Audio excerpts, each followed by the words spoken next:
नमस्कार दोस्तों, स्वागत है आप सभी का नेमी टेक्निकल क्लासेस में। देखिए, आज हम एक नोटिफिकेशन का रिव्यू करने वाले हैं और ये नोटिफिकेशन राजस्थान की तरफ से आई हुई है, जो कि जूनियर इंस्ट्रक्टर यानी कि कनिष्ठ अनुदेशक की भर्ती है।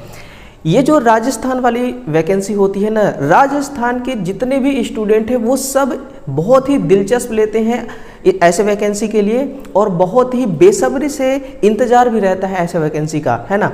तो भले ही ये राजस्थान की तरफ से ये जूनियर इंस्ट्रक्टर की वैकेंसी आई हुई है, बट अदर स्टेट के बच्चे भी इसमें एलिजिबल हैं, है ना।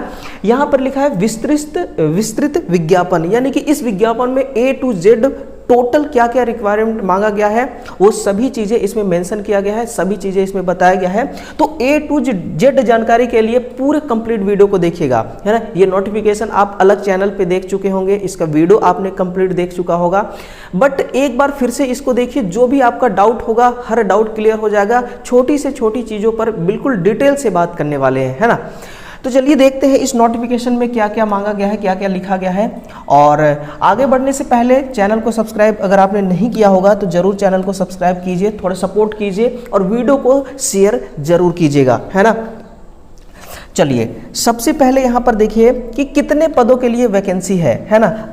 अगर आपने बीटेक कर रखा है, अगर आपने डिप्लोमा या फिर आईटीआई किया है, या फिर इनमें से कुछ नहीं है, आपका सिर्फ अप्रेंटिसशिप है, तो भी आप इसके लिए एलिजिबल हैं। बट उसके लिए आप देखिए यहाँ पर किस किस पोस्ट के लिए वैकेंसी आई हुई है। पहला है देखिए कनिष्ठ अनुदेशक ड्राफ्टमैन सिविल के लिए, इलेक्ट्रीशियन के लिए, इलेक्ट्रॉनिक्स मैकेनिक के लिए, फिटर के लिए और information and communication technology system maintenance के लिए, फिर diesel mechanic, motor vehicle, plumber, refrigerator and air conditioner technician के लिए है, फिर सोलर टेक्नीशियन, इलेक्ट्रिकल है, फिर टर्नर है, वेल्डर है, वायरमैन है ना। और इसके अलावा अगर देखा जाए तो यहाँ तक, तो यहाँ देखिए नंबर 1 से लेकर के नंबर 13 तक ये किसके लिए है, ये आईटी वालों के लिए है। फिर इसमें है देखिए cosmetic, Sungai technology, computer operator यानी कि कोपा के लिए, है ना। टोटल नंबर ऑफ वैकेंसी है देखिए यहाँ पर 1821 पदों पर वैकेंसी है। ये देखिए टेलीग्राम पर मैंने 1-2 दिन पहले इसको पीडीएफ के रूप में डाल दिया था इस नोटिफिकेशन को, वहां से डाउनलोड कीजिए आप और टोटल अपना डिटेल चेक कीजिए कि किसके लिए कितने पद आए हुए हैं, है ना। सबसे पहली बात देखिए कि इसमें क्वालिफिकेशन क्या मांगा जाता है ना। क्वालिफिकेशन एक ऐसा देखिए पॉइंट है, अगर आपके पास क्वालिफिकेशन होगा तभी ये इस वीडियो को देखने का कोई मतलब निकलेगा और फिर आप इस वैकेंसी के लिए एलिजिबल होंगे, है ना। आइए जरा एक बार इसको डिटेल से समझते हैं, है ना, बिल्कुल डिटेल से, ताकि आपको हर चीज़ें क्लियर हो जाए। सबसे पहले देखिए यहाँ पर एकेडमी के बारे में पूछा गया है कि क्या क्वालिफिकेशन होना चाहिए। तो सिंपल सी बात है मेरे भाइयों, 10th आपका कंप्लीट होना चाहिए। क्या होना चाहिए? 10th पास आपका होना चाहिए, है ना। एकेडमी में क्या चाहिए? 10th पास चाहिए, या फिर सेकेंडरी अंडर 10+2 स्कीम, है ना, इक्विवेलेंट एग्जामिनेशन। इनका कहना है कि जो ऐसे आवेदक, ऐसे कैंडिडेट जो एक्स सर्विसमैन है, जो भूतपूर्व सैनिक हैं, है ना, यानी कि ओल्ड स्कीम, यहाँ पर देखिए ओल्ड स्कीम के द्वारा जिन्होंने ये कंप्लीट किया है और उसमें फिजिक्स, केमिस्ट्री, मैथ ये सब्जेक्ट होना कंपलसरी है। किसके लिए? एक्स सर्विसमैन के लिए। लेकिन अपन तो सिंपल सा, जब हम 10th कंप्लीट करते हैं तो उसमें सभी सब्जेक्ट ऐड होते हैं, सभी ऑल सब्जेक्ट उसमें ऐड होते हैं। लेकिन एक्स सर्विसमैन वालों के लिए क्या कंपलसरी रखा गया है कि फिजिक्स, केमिस्ट्री, मैथ होना चाहिए, तभी वो इसके लिए एलिजिबल होंगे, ठीक है ना। ये एकेडमी हो गया, क्या है ये? एकेडमिक के लिए है। अब यहाँ से देखिए आप टेक्निकल में आपका क्या क्या क्वालिफिकेशन होना चाहिए तो आप इसके लिए एलिजिबल है। थोड़ी सी वैकेंसी टफ है, बस इस वैकेंसी का यही प्रोसीजर ही होता है। जब भी ये वैकेंसी आती है यही प्रोसीजर इसका होता है। पहला क्या इन्होंने बोला है कि बीटेक आपके पास होना चाहिए। क्या होना चाहिए? बीटेक होना चाहिए, है ना। बी वोकेशनल या फिर डिग्री, है ना, in the appropriate branch engineering. कहने का मतलब कि इनका आपके पास बीटेक होना चाहिए, है ना। क्या चाहिए आपके पास? आपके पास बीटेक होना चाहिए प्लस CITS होना चाहिए, है ना। बीटेक प्लस CITS होना चाहिए, आप इसके लिए एलिजिबल हो जाएंगे। यदि आपके पास ये डिग्री नहीं है तो फिर आपके पास क्या होना चाहिए, इसको देखिए, ये वाली पॉइंट और ये वाली, ये दोनों किसके लिए है, ये डिप्लोमा के लिए है ना, ये डिप्लोमा वाले कैंडिडेट के लिए है। प्लस इसमें भी CITS का होना बहुत ज़्यादा जरूरी है ना। CITS देखिए क्या है, इस पे मैं थोड़ा सा डिटेल से बात करूंगा, बट एक बार ये क्वालिफिकेशन देख लेते हैं, है ना। ये दोनों किस ब्रांच के लिए है, यानी कि किसके लिए है, ये डिप्लोमा वाले विद्यार्थियों के लिए है, डिप्लोमा वाले कैंडिडेट के लिए है। अगर आपके पास बीटेक भी नहीं है और ना ही डिप्लोमा है तो फिर इसको देखिए, यहां पर बोला गया है एडवांस डिप्लोमा, क्या आपके पास होना चाहिए, एडवांस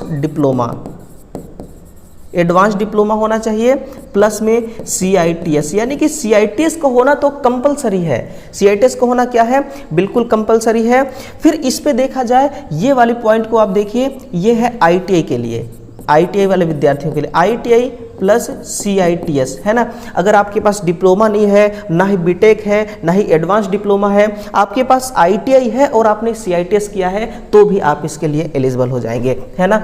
और ये जो सबसे लास्ट वाली है, ये वाली जो है, ये किसके लिए है, अप्रेंटिसशिप के लिए, है ना। आपके पास अगर आप अप्रेंटिस आपने कंप्लीट किया है ना, रिलेवेंट ट्रेड से, तो फिर आप इसके लिए एलिजिबल हो जाएंगे, है ना।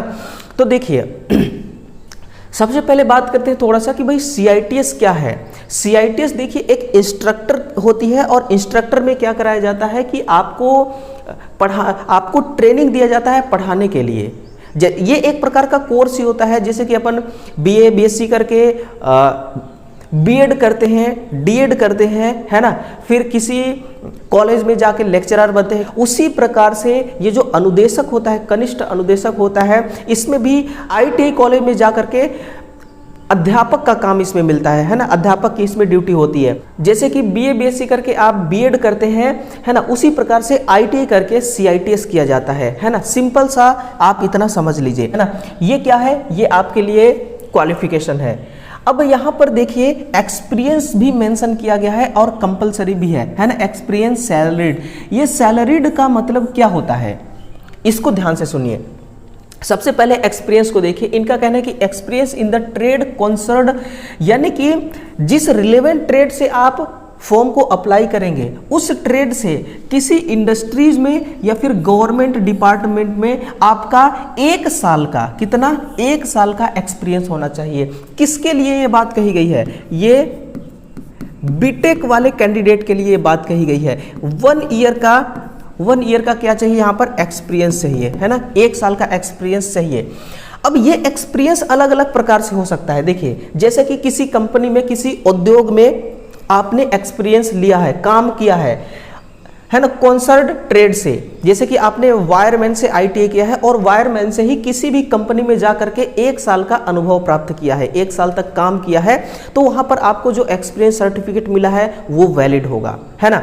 या फिर वही विद्यार्थी जो वायरमैन से ITI किया है, किसी गवर्नमेंट डिपार्टमेंट, यूं समझिए कि किसी ऐसे डिपार्टमेंट में जो गवर्नमेंट डिपार्टमेंट है या फिर कोई सरकारी ITI है, वहां पर इलेक्ट्रीशियन के तौर पर या फिर वेल्डर के तौर पर वहां पर उन्होंने 1 साल का, 2 साल का काम किया है, वो भी एक्सपीरियंस आपका वैलिड होगा, है ना। तो ये आपका एक्सपीरियंस रही।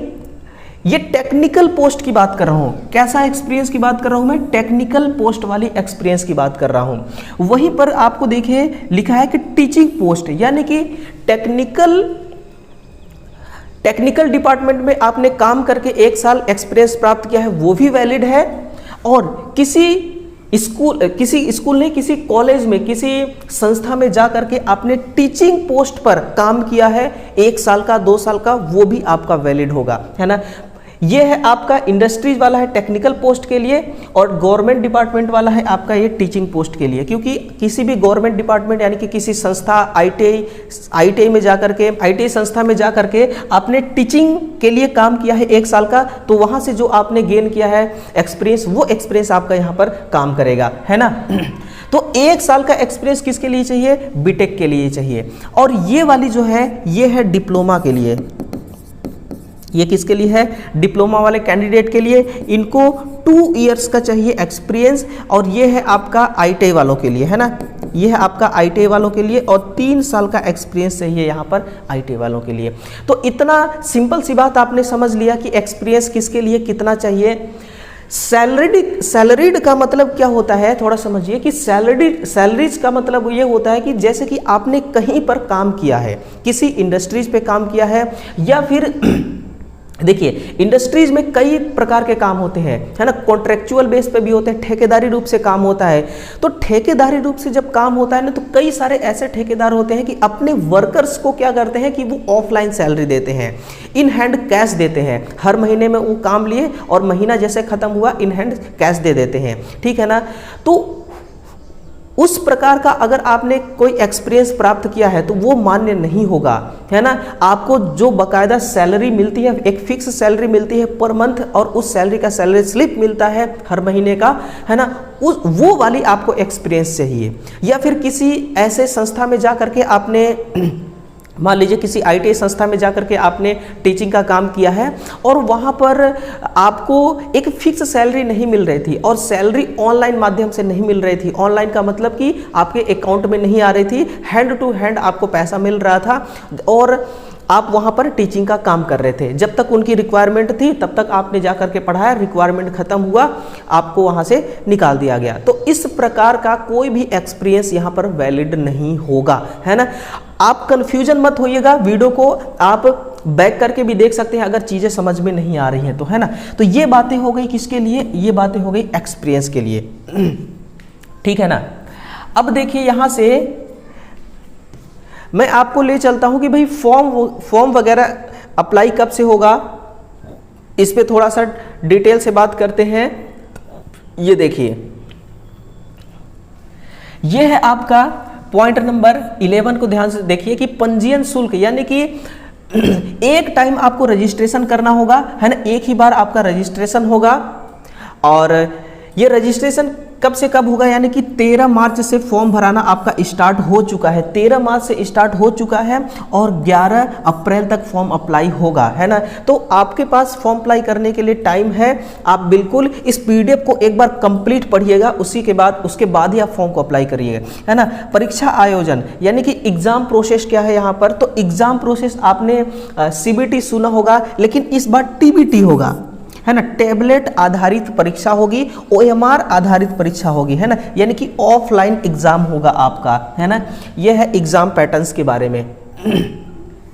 ये किसके बारे में है, यह आपका एग्जाम पैटर्न्स के बारे में। और फॉर्म वगैरह अप्लाई कब से होगा ये आपने देख ही लिया।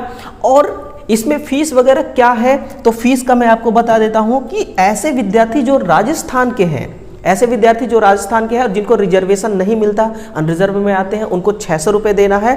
और ऐसे विद्यार्थी जो राजस्थान के अंतर्गत ही आते हैं, है ना, ST SC OBC, ऐसे कैंडिडेट को 400 रुपये फीस लगेगी। और ऐसे विद्यार्थी जो फिजिकल हैंडीकेप्ड हैं और राजस्थान के हैं, है ना, उनको भी 400 रुपये फीस पे करना होगा। बट अदर स्टेट के जितने भी बच्चे फॉर्म भरेंगे वो तो अनरिजर्व में काउंट होंगे, तो उनको 600 रुपये ही देना पड़ेगा, है ना। और एज में क्राइटेरिया कितना रखा गया है उसको देखिए, एज लिमिट कितना रखा गया है इसमें, तो एज लिमिट रखा गया है 21 से लेकर के 40 वर्ष, है ना। 21 से लेकर के 40 वर्ष कितना है, 21 से लेकर के 40 वर्ष आपका एज में क्राइटेरिया है। एक बात मैं आपको और बताना चाहूंगा, वो बात यहां पर लिखी गई है, ये देखिए, अभ्यर्थियों हेतु विशेष निर्देश क्या है। कनिष्ठ अनुदेशक के उक्त पदों के लिए अभ्यर्थियों को अलग अलग आवेदन करने होंगे, है ना। इसका मतलब क्या होता है, इस लाइन का मतलब क्या होता है, इसका मतलब ये है कि मान लीजिए आपने टर्नर से ITI किया, है ना, या फिर यूँ समझिए आपने वेल्डर से ITI किया, वेल्डर से ITI कंप्लीट करने के बाद आपने वायरमैन से भी ITI कंप्लीट कर लिया, तो ITI का आपके पास 2 डिग्री हो गया, ITI का टेक्निकल डिग्री 2 हो गया आपके पास, है ना। तो आप 2 फॉर्म भर सकते हैं, आप अलग अलग आपको फॉर्म भरना होगा और 2 फॉर्म भरना होगा। फिर बोला गया कनिष्ठ अनुदेशक के उक्त पदों के लिए विभागीय नियमानुसार 50% पद NTC और NSC धारकों के लिए एवं 50% पद डिग्री डिप्लोमा एडवांस डिप्लोमा धारकों के लिए, यानी कि 50-50 इसको डिस्ट्रीब्यूट किया गया है। 50% पद जितने भी हैं पद, टोटल पद में से 50% पद ITI वालों के लिए और 50% पद degree diploma advance diploma in वाले कैंडिडेट के लिए है। ऐसा क्यों किया गया है, क्योंकि देखिए आईटीआई वाला जो विद्यार्थी होगा जब वो सिलेक्ट होगा इस वैकेंसी में तो उनको टेक्निकल काम कराया जाएगा, फील्ड पे उनको भेजा जाएगा, है ना। और जो डिग्री डिप्लोमा एडवांस डिप्लोमा वाले विद्यार्थी हैं उनको टीचिंग का काम दिया जाएगा, इसलिए इस पद को डिस्ट्रीब्यूट किया गया है ना। इससे हमें कोई आपत्ति नहीं है, इससे हमें किसी भी प्रकार की कोई आपत्ति नहीं है। फिर यहाँ पर बोला गया कि भाई इसमें करेक्शन करने का कोई डेट नहीं अलग से दिया गया है, संशोधन का अवसर नहीं दिया जाएगा, इसलिए फॉर्म को बिल्कुल ध्यानपूर्वक पढ़ के ही फॉर्म को अप्लाई करिएगा, है ना। ये बात है। चलिए बाकी सारी चीज़ें क्लियर हो गई और इसका सिलेबस मैंने अभी तक नहीं बताया, तो अगले वीडियो में सिलेबस की भी बात करूंगा, है ना। इसलिए आप चैनल को सब्सक्राइब जरूर कर लीजिएगा। और देखिए ये वैकेंसी बहुत ही अच्छी वैकेंसी है, बहुत ही साफ सुथरी वैकेंसी है। जो इनको रिक्वायरमेंट चाहिए वो रिक्वायरमेंट अगर आप फुलफिल करते हैं तो फॉर्म को जरूर अप्लाई कीजिए, है ना। मिलते हैं नेक्स्ट सेशन में दोस्तों, तब तक के लिए दिल से आप सभी को बहुत बहुत धन्यवाद। Thank you.